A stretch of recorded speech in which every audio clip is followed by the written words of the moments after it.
proyek food. Assalamualaikum warahmatullahi wabarakatuh. Perkenalkan, nama saya Sylvia Duel Hajar. Di sini saya akan membahas mengenai artikel kegagalan berulang proyek food estate.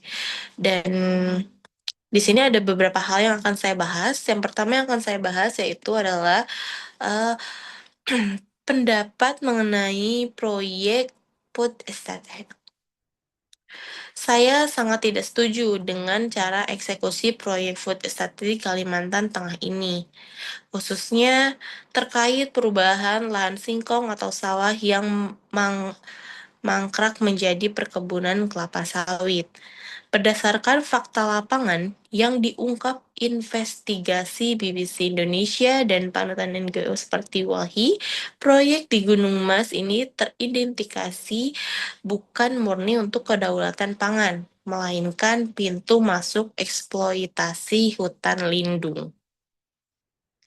Kemudian alasannya yaitu mengubah hutan alam menjadi perkebunan singkong yang gagal, lalu diam-diam disisipi tanaman sawit. Adalah bentuk inkonsistensi kebijakan yang fatal. Tanah di lokasi tersebut adalah tanah berpasir. Secara agroklimat memang tidak cocok untuk padi atau singkong skala luas tanpa teknologi biaya yang tinggi. Memaksakan proyek ini menunjukkan bahwa pemerintah abai terhadap kajian ilmiah atau AMDAL demi mengejar target proyek fisik semata. Ini bukan lagi soal ketahanan pangan, tapi ekspansi lahan sawit berkedok krisis pangan. Kemudian di sini juga ada analisis etika bisnis, isu greenwashing, dan prinsip yang dilanggar. Dalam kasus ini, praktik greenwashing sangat kental terasa. Pemerintah menggunakan narasi ketahanan pangan dan penyelamatan krisis iklim untuk mendapatkan legitimasi publik dan anggaran negara. Padahal, realitanya adalah deforestasi, penggundulan hutan yang memperburuk krisis iklim itu sendiri. Kemudian di sini ada pelanggaran etika deontologi. Immanuel Kant menekankan pada kewajiban moral dan niat baik goodwill. Tindakan dinilai etis jika didasari oleh aturan yang benar, bukan semata-mata hasil dalam kasus ini. Prinsip kejujuran dilanggar. Pemerintah tidak transparan mengenai kegagalan penanaman singkong dan justru membiarkan sawit masuk. Menggunakan alasan pangan untuk tujuan komersial sawit melanggar imperatif kategoris di mana manusia atau rakyat dan alam tidak boleh dijadikan sekadar alat untuk mencapai tujuan keuntungan. Kemudian di sini ada pelanggaran konsep triple bottom line John Alexton. Konsep ini menuntut keseimbangan antara profit, people, dan planet. Planet gagal total karena merusak ekosistem hutan dan memicu banjir.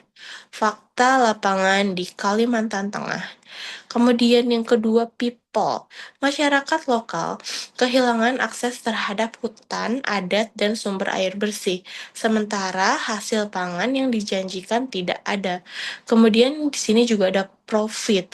Hanya menguntungkan segelintir korporasi sawit yang masuk, bukan ekonomi negara secara makro dari sektor pangan. Kemudian juga di sini ada yang terakhir adalah rekomendasi penyesuaian. Moratorium total dan audit independen hentikan sementara semua aktivitas pembukaan lahan di area food estate. Lakukan audit lingkungan dan keuangan oleh pihak independen, bukan hanya pemerintah. untuk melihat kerugian negara akibat kegagalan panen singkong tersebut. Kemudian yang kedua ada restorasi bukan konversi. Lahan yang sudah terlanjur gundul dan gagal ditanami singkong tidak boleh dialihkan ke sawit. Pemerintah harus melakukan rehabilitas atau reboisasi kembali ke fungsi hutan atau pertanian regeneratif yang sesuai dengan karakteristik tanah setempat. Kemudian di sini yang terakhir adalah pendekatan bottom up. Libatkan masyarakat adat Dayak setempat, gunakan kearifan lokal dalam bercocok tanam. Ketahanan pangan harus berbasis pada apa yang biasa dimakan dan ditanam oleh masyarakat lokal, bukan pemaksaan komoditas dari pusat top down. Mungkin itu saja yang dapat saya bahas. Kurang lebihnya saya mohon maaf. Terima kasih. Wabillahi taufiq walhidayah. Wassalamualaikum warahmatullahi